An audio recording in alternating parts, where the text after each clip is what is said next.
CELEBOBO TV. CELEBOBO TV.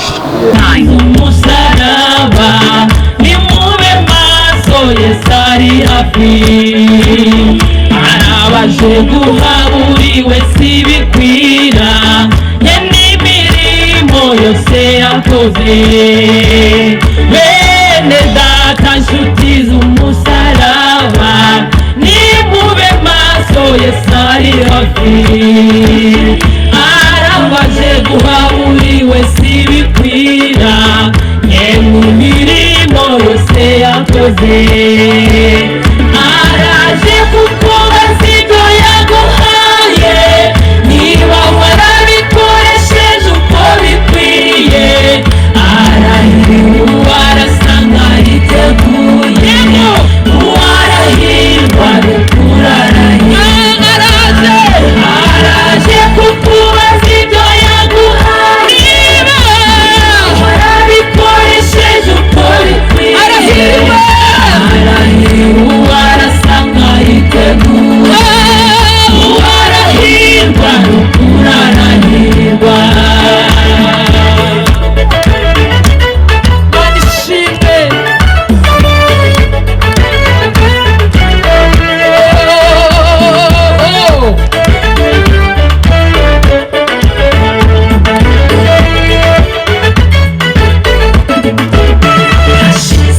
ubwirizwa kureka ibyaha nyamara wanze guca kamere nyamara harubasha kuguha amahoro nishimwe twese turambura ibiganza byacu dusuhuzanye mu izina rya Yesu. Haleluya haleluya. Abafite amaturo bihute hano nkuko babivuze. Nitwa Claudine gira amahoro, ndi umubyeyi nejejwe no kubana namwe. Imana ishimwe, Imana ishimwe kandi twese haleluya. Twongere rimwe haleluya. Oh, agakiza k'Imana karatwegereye, nimuze twese twizere Imana. Munyikirize. Agakiza k'Imana karatwegereye, nimuze namwe twizere Imana.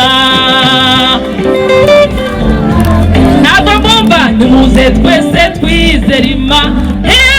Agakiza k'Imana karatwegereye, ndabinginga nimuze twizere Imana yo. Munyikirize. Mana ishimwe. Agakiza k'Imana karatwegereye, nimuze twese twizere Imana we.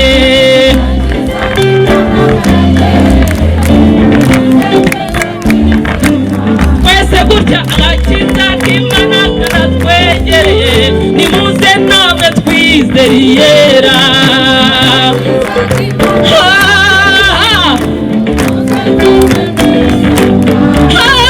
Agakiza k'Imana karatwegereye, nimuhunguke twizere Yera.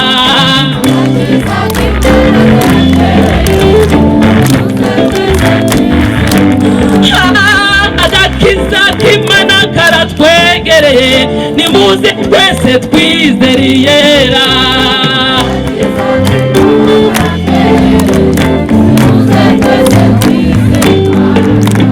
Twese haleluya. Komera yacu itanga agakiza amashyi menshi. Bivuze ko iyi ndwara yari ifite intego y'urupfu. 12 years of her problem was leading her towards death. Ndetse iyi myaka 12 yamaze yari imyaka y'uburwayi bumwerekeza ku gupfa. In other words, we can see she was carrying, the death statement on her shoulders and she was walking. Ndetse iki ni ikibazo yari afite ariko yarakigendanaga. And she knew that there is no chance of recovery in her life. Ndetse ntabwo yari yarigeze ahabwa amenya ko hari uyu munsi yazakira. Now listen to me very carefully. Unyumve neza. But the Bible says ariko Bibiliya iravuga she decided to encounter life. yafashe umwanzuro wo gushaka ubuzima. This sickness was leading to death. urupfu indwara yamwerekezaga. It was targeting to death. indwara yari itagatinza But urupfu. her faith targeted towards life. ariko ukwizera kwe kwamuhindukirije ku kubaho. Maybe your situations are targeting you towards death. wenda ibibazo urimo birimo birakohereza ku rupfu. Maybe you say that you are experiencing a lot of losses or a lot of problems, a lot of depressions in your life.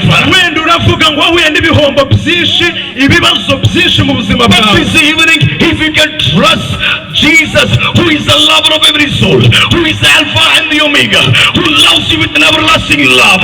Amen. uyu mugoroba niwizera Yesu w'urukundo rudashira, Imana nzima, There is going to be a turnaround for your situation. hari ibigiye guhindukira ku bibazo There byawe. is going to be a turnaround in your situation. agiye guhindukirira ibibazo byawe. Are you saying that you are being tormented by death? wenda uravuga ngo ubu wikoreye ikintu Oh, fear of failure is tormenting me. kandi ufite ubwoba, urimo urabona ari urupfu. Fear of death is tormenting me. ukavuga ngo umwuka w'urupfu urimo undiho. Fear of anxieties are there. kandi umwuka wo kwipinga urahari. Disappointments are there. ndetse umwuka wo kumva I don't know what will happen. I don't know what will happen to me tomorrow. ndetse ukavuga ngo sinzi uko bizagenda ejo. Failures are tormenting my life. ndetse ukumva ugahora urira, ukabona ufite ibibazo mu buzima Precious bwawe. people of God, today evening the Holy Spirit is speaking to you very clearly. ariko uyu mugoroba mwuka wera aravugana nawe neza. There is a resurrected God who want to encounter all the fear of death in your life. hari umwami wazutse wanesheje urupfu uje ku buzima bwawe, And want to give an abundant life, want to give an abundant hope. uwo niwe utanga ibyiringiro bidashira, ubuzima buhoraho. He want to turn all your disappointments with a divine appointment with God. kandi niwe uhindura ibyo bagutengushye byose ugafata gahunda y'Imana. Hallelujah. Hallelujah. The problem was leading you towards death.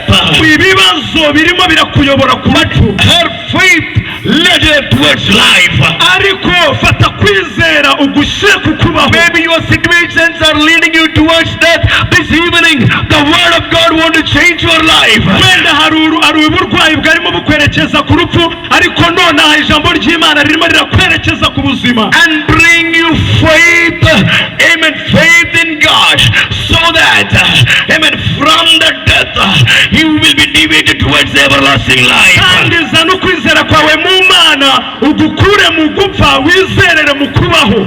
Are you ready to say yes to Jesus ese Christ? mwiteguye kuvuga yego kuri Yesu Are Kristo? you ready to say yes, Lord, I am ready? ese mwiteguye kuvuga yego kuri Yesu? Are you ready to say yes to Jesus? ese witeguye kubwira Yesu ngo yego? This evening is your day. uyu mugoroba ni uwo ku buzima bwawe. The problem that you are carrying for a long time, ikibazo watwaye igihe the kirekire, disappointments you are carrying for a long time, gutenguhwa wajyanye igihe the pain kirekire, that you are carrying for a long time. uburwayi watwaye igihe The kirekire. Bible says, Bibiliya yavuze cast all your cares upon me because I will care for you. ngo muzane imitwaro yanjye kuri mwe kuko mbitaho. Jesus said, come unto me weary and heavy laden and I will give you rest. akababwira ngo nimuzane imitwaro yanyu kuri njyewe nzabaha kuruhuka. Jesus said, I will never leave you orphans. ntabwo yagusiga nk'imfubyi. Jesus said, I will never leave you nor forsake you. ntabwo yagusiga, ntabwo yaguhana. Jesus said, I will be with you in the very end of this age. kandi ahura nawe mu kibazo cyose waba urimo. My beloved people of God, ndizera abantu b'Imana. what is making you cry? ni iki kiri kukuriza? Where you said, Lord, I cannot move forward. ukavuga ngo Mana sinkomeza Oh, kugenda. my life is full of darkness. ukavuga ngo ubuzima bwanjye My life is full of pain. ukavuga ngo ubuzima bwanjye Oh, burimo I don't know akababaro. how I will face tomorrow. ukavuga ngo se kigize Everything has become dark in my life. mbese ibi bibazo biri mu buzima bwanjye. I think, why should I live in this ukavuga ngo world? se ni gute nshobora kuba muri iyi I don't si? want to live in this ntabwo world. nzi uburyo nshobora kuba muri iyi Let si. me die. reka nipfire. My people of God, are you saying, abantu bakeye b'Imana ndababwira uyu are you munsi, saying that you are on the verge of giving up in your life? ndabona muhabwa ubuzima buhoraho. Try Jesus.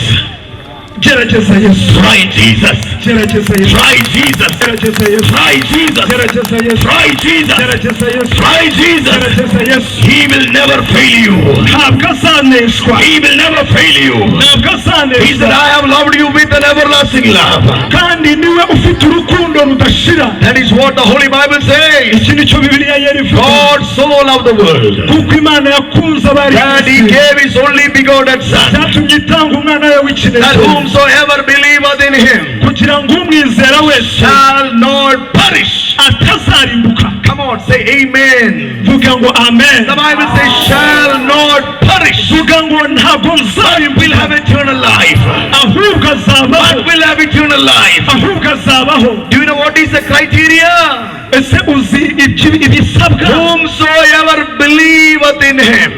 Ngo umwizera, those who believeth in Him. aba bamwizeye. Those who believeth in Him. Abamwizera. Those who believe in Him. Abamwizera. Come on, look at somebody and say, just believe. Vuga ngo izere. Bwira umuntu mwegeranye ngo izere. Come on, look at somebody and say, just believe. Reba umuntu mwegeranye mubwire ngo izere. No. Just do a high five. Muhe high five. Mubwire ngo izere. Give a high five. Hey, come on. Say just believe. Mubwire ngo izere. Wow, just believe. Izere. Look at me. Mundebe. If you go to the best doctor in Rwanda, uramutse ugiye ku muganga mwiza, umudokiteri mu Rwanda, and if you say that he or she is the best doctor, ndetse bakakubwira ngo uriya niwe mudokiteri mwiza cyane, and the doctor prescribe your medicines, hanyuma dokiteri akakwandikira imiti, and you read 100 times, hanyuma ugasoma inshuro 100, and if you say yes, I believe this doctor, hanyuma ukavuga ngo yego nizeye uno muganga, will your sickness be healed? Ese indwara yawe yakira? No. Oya. If you say that I believe the doctor, you will not be healed. Uvuze ngo iyi miti banyandikiye dokiteri ndamwizeye, wakira. If you say that the doctor is the best doctor in Rwanda, you will not be healed. Ndetse n'ubwo uyu mudokiteri ari wa mbere mu Rwanda ntabwo wakira. But do you know what Jesus says? Ariko uzi icyo Yesu yavuze? If you believe in me, yaravuze ngo nimunyizere, you will have eternal life. Uzabona ubugingo buhoraho. You will have eternal life. Uzabona ubugingo buhoraho. You will have eternal life. Uzabona ubugingo buhoraho. This evening Jesus is telling us, izere muri Yesu niwe uzikiza. Just believe. Izere. Just believe. Izere. Izere. Come on, say izere. Reka tuvuge ngo izere. Just believe. Izere. You will see the glory of God. Uraza kubona icyubahiro cy'Imana. You will see the glory of God. Uraza kubona icyubahiro cy'Imana. Hallelujah. Hallelujah. Do you know what is a blessing? Ese muzi umugisha icyo ari cyo? Not only you will perish, but you will have eternal life. Umugisha ni uko utazarimbuka ahubwo uzahabwa ubugingo buhoraho. That is the power of salvation. Izo nizo mbaraga z'agakiza. Salvation is precious. Agakiza ni ikintu cy'agaciro. Salvation is precious. Agakiza ni ikintu cy'agaciro. We cannot pay money and get salvation. Ntabwo ushobora kwishyura amafaranga ngo ugure agaciro. It is given free. Ndetse agaciro ntabwo wakwishyura amafaranga ngo ugure agakiza. But n'ubuntu. It is free. N'ubuntu. But ariko salvation is costly. Ariko kandi agakiza gafite igiciro. Salvation is costly. Agakiza gafite igiciro. Amen. Hallelujah. What was the cost of salvation? Ese wakwibaza ni ikihe giciro cy'agakiza? The blood of Jesus and the life of Jesus. Amaraso ya Yesu n'ubuzima bwa Yesu nicyo giciro cy'agakiza. The blood of Jesus and the life of Jesus. Amaraso ya Yesu n'ubuzima bwa Yesu. Hallelujah. Igiciro cy'agakiza. Hallelujah. He gave his life to you and me. Yatanze ubuzima bwe ku bwawe nanjye. So that we will have eternal life. Kugira ngo duhabwe ubugingo buhoraho. What a wonderful God we serve and belong to. Ese iyi Mana dukorera nziza iri kuri wowe. Now listen, here the Bible says, she had. Yatanze amafaranga yose yarafite. What does it mean? Bivuze iki? She was not a poor woman. Ubwo yari yarahindutse umugore w'umuntu. She was not a poor woman. Mbere ntabwo yari umukene. When the Bible says she lost all she had. ntabwo yari umukene kuko Bibiliya iravuga ngo yatanze byose yari afite. Yes, definitely she was a rich woman. bivuze ngo yari umukire. But she was not able to save the money. ariko ntabwo yigeze abasha gukizwa n'amafaranga. The sickness was eating all the assets what she had. ahubwo uburwayi bwariye buri kintu cyose yari afite. Sickness was destroying her life. ndetse uburwayi bwishe ubuzima bwe. Beloved people of God, reka mbabwire abantu this evening as you are hearing the voice of God, aka kanya uri kumva ijwi ry'Imana, are you saying that I'm not able to save anything in my life? ese ushobora kuvuga ngo sinigeze mbasha kugira ikintu I feel nzigama mu like buzima everything bwanjye. is going out of me. ndetse buri bimwe byari bindiho byaragiye. I have nothing in my life. nta kintu usigaranye mu buzima One by bwanjye. one everything is going.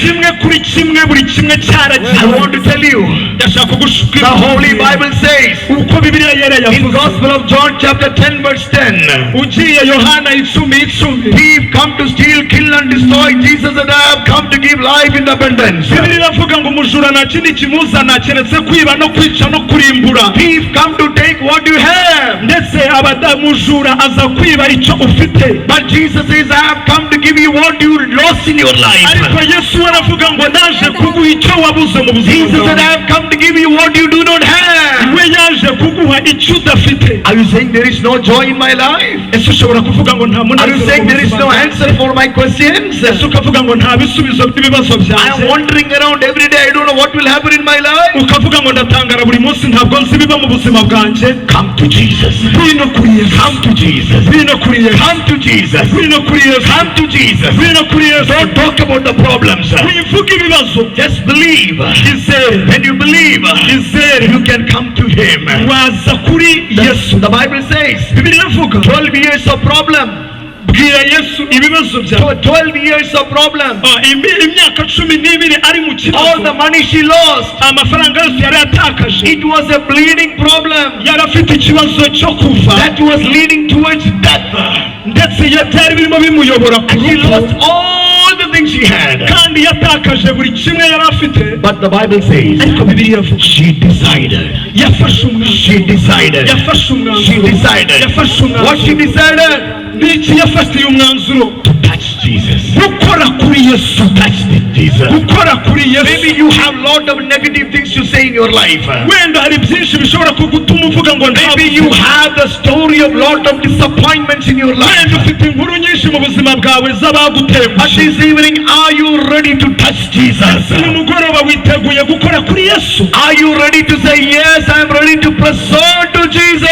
ese urumva witeguye kuvuga ngo nditeguye gusanga Yesu? Let me see the hands of the people who say, niba yes, hari I am umuntu ready. uri aha ngaho uvuga ngo nditeguye How gusanga many are ready Yesu? to say, yes, I am ready? bangahe biteguye I kuvuga am ngo ready to press on. nditeguye kujya mbere? I am ready to press on. nditeguye kujya mbere. The Holy Bible says, Bibiliya yavuze when she pressed on to Jesus, ngo hanyuma arwanira kugera kuri Yesu. there was crowd.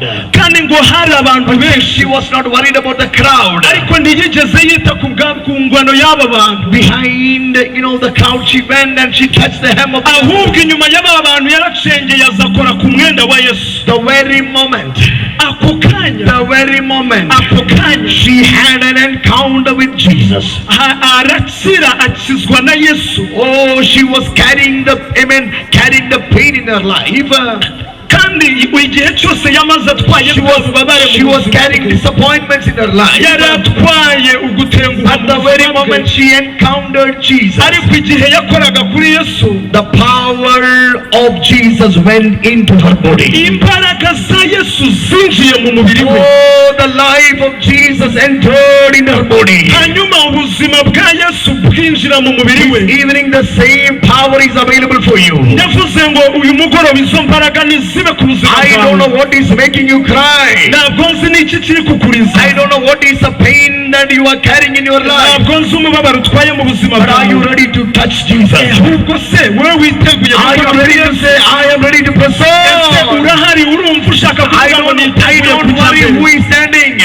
ese urumva witeguye kuvuga ngo I sinitaye ku ngano y'abahagaze? don't see what other people will say. ese urumva witeguye kuvuga ngo sinitaye ku byo abantu I bavuga? don't want to know what what other people say. ukavuga ngo sinshaka kumenya ibyo abandi bavuga. I am ready to press on. ahubwo njyewe niteguye I am ready to press on. ukavuga ngo nje niteguye gusatira because I believe. ukavuga ngo ndizeye because I believe. kubera yuko nizeye. The Holy Bible says Bibiliya yera yavuze she was healed. ngo uwo mwanya Immediately she was healed. akimara gukora kuri Yesu yarakize. My beloved precious people of God, ndizera abantu b'Imana, this is your day. uyu ni wo munsi wawe. This is your time. iki ni cyo gihe cyawe. This is the time to respond to the voice of Jesus. iki ni cyo gihe cyawe cyo gusubizwa na Yesu. This very first day of the meeting, uyu ni umunsi wa mbere duhuye. God wants to have an encounter with you. ariko ntabwo Imana ishaka ko wongera kugira icyo The power of the resurrection want to have an encounter with you. ahubwo imbaraga z'Imana yazutse, imbaraga z'umuzuko zishaka As kugukora. we are going to pray together, ubwo tugiye gusengana, expect God to touch you. izere ko Imana igiye kugukoraho. Now how many of you say that yes, I am ready to press ese on? ni bangahe bumva biteguye kuvuga ngo nditeguye ko Yesu akoraho? Yes. How many of you say that yes, I am ready to ni press on? bangahe biteguye kuvuga ngo nditeguye ko I want Yesu everybody to rise up your feet. ndashaka ngo buri wese ahaguruke ku birenge. Come on, rise up your feet. We are going to pray right reka now. twese duhaguruke ku birenge. Everybody in this ground, I request you to rise up your feet. n'abari inyuma hariya bahaguruke. Everybody, amen, in this ground, I want everybody to rise up your feet. ndashaka ngo buri muntu wese ahaguruke. Come on, lift up your both hands. hanyuma uzamura amaboko yawe. And open your mouth and say, yes, I'm ready to press on. hanyuma ubwiye uvuge ngo yego I nditeguye. need you. uvuge ngo ndagukeneye. I need you. ubwire Yesu ngo I ndagukeneye. need you. ubwire ngo I ndagukeneye. need you. Come on, come on. vuga ngo ndagukeneye. Come on, respond to Jesus.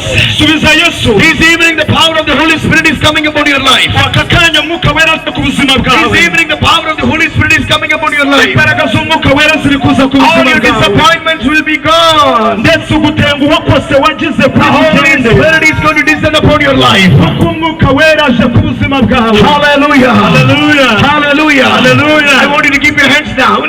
reka tumanure amaboko. Is there anybody who says that yes, I want to have an encounter with Jesus very personally tonight? ese hari umuntu wumva yavuga ngo yego niteguye ko I Yesu want to give my ankoraho. life to Jesus. ndashaka guha ubuzima bwanjye Yesu. Anybody here? hari umuntu ushaka guha Anybody ubuzima bwa here? Yesu azamura ikiganza. Anybody? No, listen to this. mwumve ibi ngibi. For the first time of your life, akaba ari ubwa mbere mu buzima if you bwawe. say that I take a decision ukavuga ngo nakoze ibi to n'ibi. believe Him, ariko shaka to kumwizera. follow Him kumukurikira all through my life, mu buzima bwanjye for the bwose. first time in my life, akaba ari ubwa mbere ushaka gukizwa. such people leave your place and come forward. umuntu uri aha akaba ari ubwa mbere ashaka gukizwa, uve mu bantu wigira imbere. Come leave your place and come forward. muze imbere. Leave your place. muze imbere. Those people who says yes, I want Jesus. umuntu uvuga ngo yego nkeneye Yesu. I want Jesus. ndashaka Yes, Yesu. wonderful, wonderful. Cyiza. Those who are accepting Jesus for the first time in your life, akaba ari ubwa mbere ushaka kwakira Yesu mu buzima bwawe.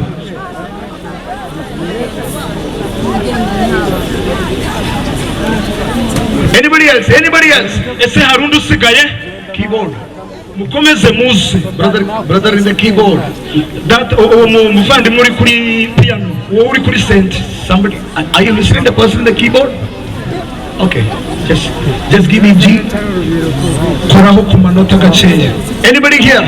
ese hari umuntu hano?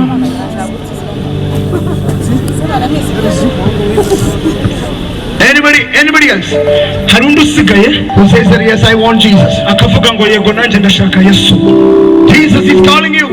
Yesu ari kuguhamagara. Anybody here who want to give your life to Jesus for the very ese hari first time undi of your usigaye life? wumva ashaka guha ubuzima bwe Yesu. The power of the Holy Spirit is here. imbaraga z'umwuka wera ziri hano. Anyone else? hari undi usigaye? God is calling you. Yesu Imana irimo iraguhamagara. Jesus is calling you. Come. Yesu arimo araguhamagara. Anyone else? Come forward. ngwino kurikira Yesu. You are invited personally. uri mu guhitamo kwiza. If you say that I want to give my life to Jesus, niba uvuga ngo ndumva ashaka guha ubuzima bwawe don't be Yesu. ashamed. Don't be ashamed. ntugire isoni. Come. ngwino. Oh, you say yes, I have decided ukavuga ngo yego mfashe umwanzuro to follow Jesus. wo gukurikira Yesu. Come forward. ngwino. Oh, no turning back. No turning back.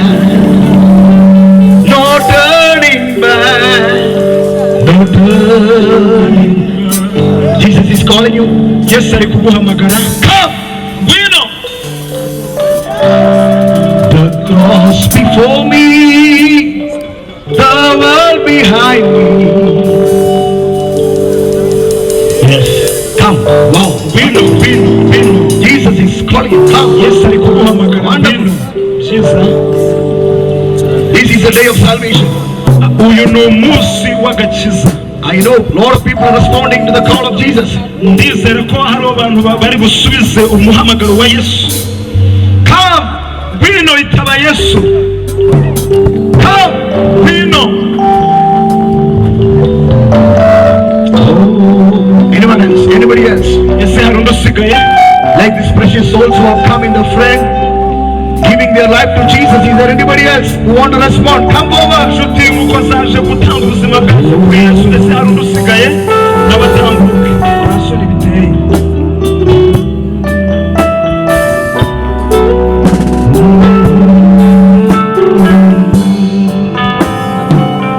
No turning back.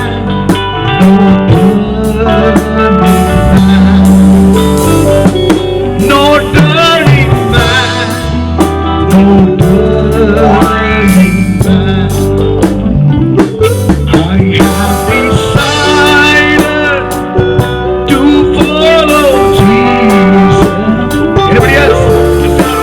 Anybody else? Ese hari undi usigaye? Jesus is calling you.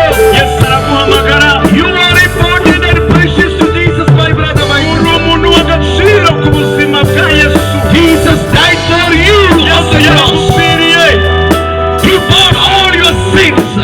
Kandi yikoreye He ibyaha. carried all your pains on the cross. Yatwaye umubabaro wawe wose ku This musaraba. evening, if you feel that God is inviting you, Kandi wumve ko Imana iri kuguhamagara. if you understand that Jesus loves you, Niba wumva ko Yesu agukunda, if you say that yes, I heard it is the voice of Jesus, hanyuma ukumva ukaba urimo uravuga ngo yego ndumva n'ijwi rya Yesu. come forward. Ngwino imbere. Come forward. Ngwino imbere. Come forward. Anybody else? Ese hari undi usigaye? We're going to pray right now. Tugiye gusenga. The last call. I know still people wanted to come. Turahamagara bwa nyuma. Still, it is for you. Ngwino. It is for you. Ni ku bwawe. This day is for you. Uyu munsi ni uwawe. My brother, Muvandimwe. why do you want to live in sin when there is a Savior who died for Ese you? kubera icyo ushaka gukomeza kubaho mu byaha kandi hari umucunguzi Why do you want to live in brokenness when Jesus can deliver you?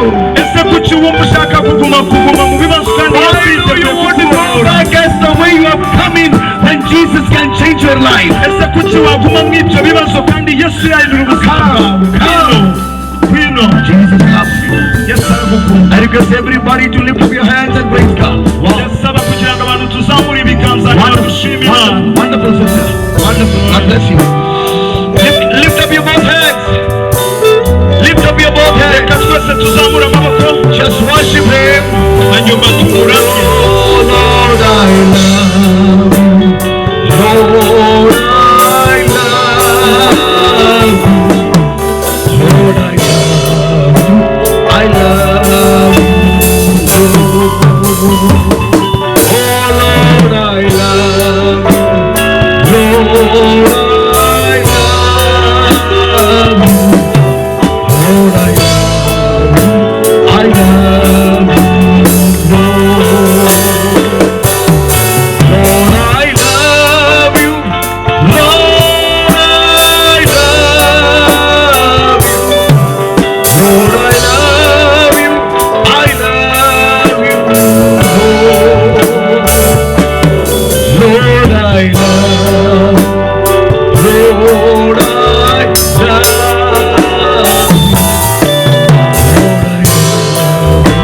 I love you. The people who are coming, the friend. Those who are coming, the friend. Iki ni inshuro yawe ya mbere. You are so important to Jesus. Muri